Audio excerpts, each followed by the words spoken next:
So I've always had this feeling, since I was a kid, that I created my own reality. Good. And yet, a long life, I always had a blessed life. Everything was perfect and everything was easy.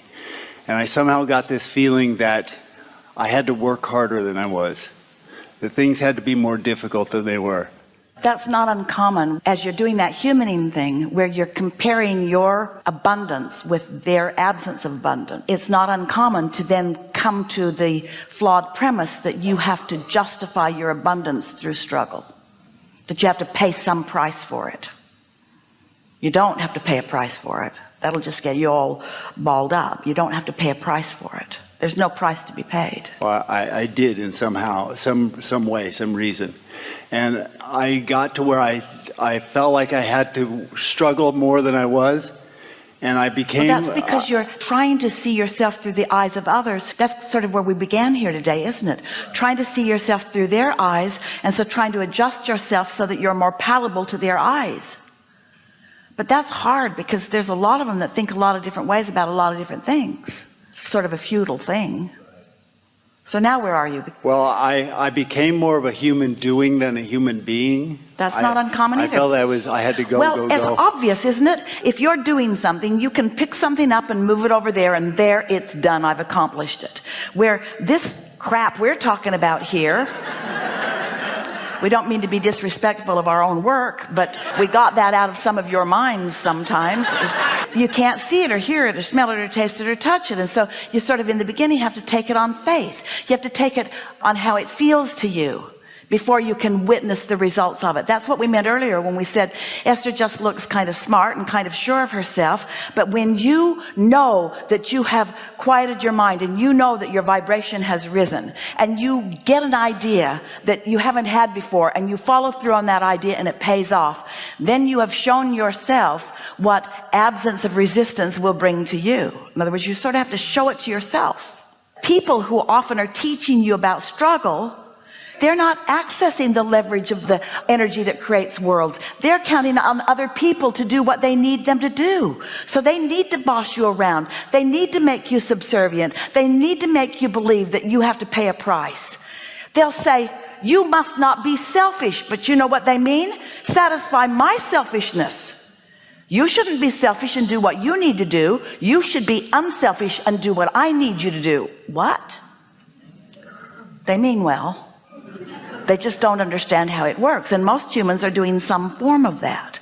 But when you break loose of that, when you accept that you have true power, that is your legacy, you were born with it, and that you get to focus wherever you choose to focus, and that your thoughts will emanate from whatever it is that you have your attention upon, and when your thoughts are emanating, that law of attraction will answer those thoughts, and that you will create your reality based upon what you are thinking. Esther would say, when something wonderful would happen, as you did, she would say, I did that. And when something not so wonderful would happen, she would say, I did that too.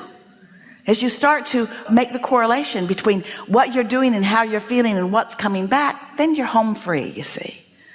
And then others who then need to control you for whatever reason, they don't have so much of your attention. You can be nice to them and you can understand them, but you know they don't hold power over you. And you know that you don't have to prove your worthiness to them. It's so interesting that your source, or whatever you want to call it, if you want to call it God, is not asking you to prove your worthiness. Source just knows you are worthy. And anytime you feel like you got to prove something to somebody, you're under the influence of something other than source. Did we head you off, or did we shore you up? I have some more. So I at one point about 4 years ago, I was diagnosed with Parkinson's disease. Yeah. And I've always been, I was told by the doctor, it's debilitating, it'll never get better, and there's nothing you can do about it. It's whatever you believe it is, and if you believe what he believes, then that's where you are. Right. So I said thank you very much, and I fired him and walked out the door. Yeah. And I started searching around. I said, no, I believe I have my own beliefs and I can create whatever I want to create. And I started looking for the help of somebody to help me out of wherever I was. Well, let us just say to you It's an indication of resistance, and you pinpointed the resistance already. You know how earlier you were asking how you know what it's about? Back of the room. You pinpointed it just now when you said, I was blessed, things came easily to me, and I came to believe at some point that I had to pay a price. Esther remembers moving here to this city with Jerry, and they decided to climb South Mountain. It was Esther's first hike. She was a young girl showing off. She climbed South Mountain, but by the time she got to the top, she had so overextended her muscles that she had Parkinson's, or the equivalent of it. In other words, that tension, that extending beyond, that having a desire that is stronger than my open valve of belief, puts that tension. Doctors aren't considering it from an energetic point of view. They're not even thinking about it in terms of vibration or resistance. They're just moving the piles around of manifestations and finding the commonality in the manifestations, but they're not getting to the heart of it. Right.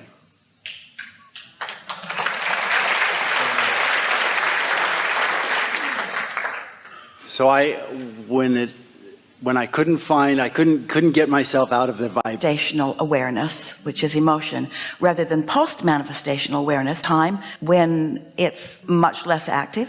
Yes. Sort of comes and goes, and begin noticing when it's stronger, when it's less, when you're thinking about it more, when you're thinking about it less. It's just a byproduct of some resistance of which you can let go. Mm-hmm. Right. And you know what? Without the more dramatic manifestation of it, you might not have ever let go of that resistance. Right. Exactly. Which is the answer to the question that we were talking about earlier too. I see that. I've come to understand that it's the best thing that ever happened to me, because it's helping me let go of some sort of resistance. Yeah. We have an assignment for you. Okay. Second one we've ever given. When you are putting yourself in your bed tonight, we'll be aware of that, and we will be focused upon the cellular you, and you will be aware of this because you will feel, most likely will interpret it as warmth, maybe even heat, but temperature, and it will at first cause an increase in your symptoms, because that energy flowing to you and through you will meet your existing thoughts, which will cause a little more sense of that. When that happens, relax completely into it with these thoughts on your mind. This is help on the way. This is help on the way. This is source on a cellular level. And then just do your best to just relax into whatever's happening. Don't judge it. Don't worry about it. Don't question it. It won't be freaky.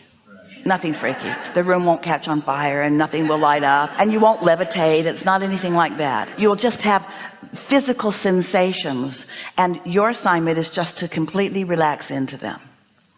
And then things will be different from that point forward. Mm-hmm. Great. Thank you. Yeah. Thank you. Yeah.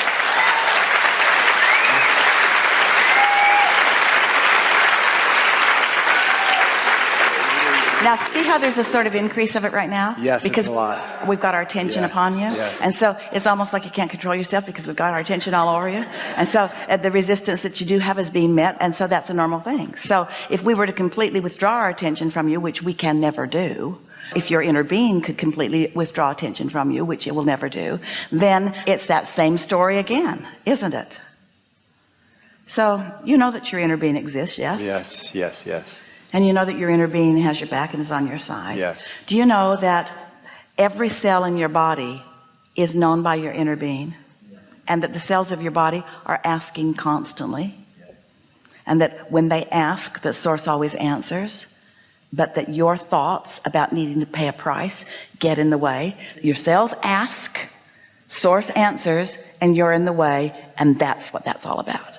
So from now on, as your cells ask and source answers and you're not in the way, then there won't be any evidence of it. Makes perfect sense, doesn't it, doctor? The last thing when eventually you found me. I got very depressed, I got very sad, I got very fearful, and eventually you found me, and I started listening to you all the time and walking on the beach. And I met a woman who was very joyful and beautiful and in my space. And we started talking about getting together and possibly being together. And I said, well, I do this really weird thing that you might find strange.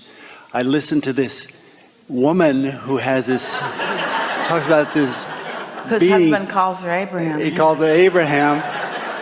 And I just want you to know that that's why she pulled her phone out of her pocket, showed it to me, and she was listening to Abraham.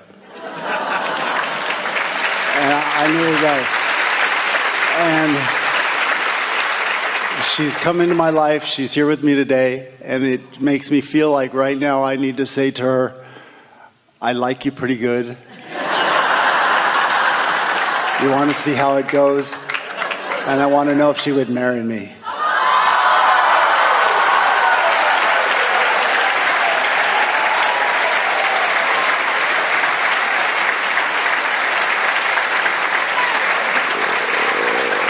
When she sees you again, she'll say yes. I was going to say, next time you see her, would you ask her?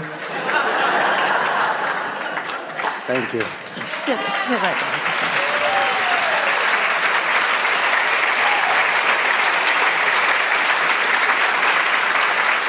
We have enjoyed this interaction more than any that has come before. There is great love here for you. And for now, we are complete.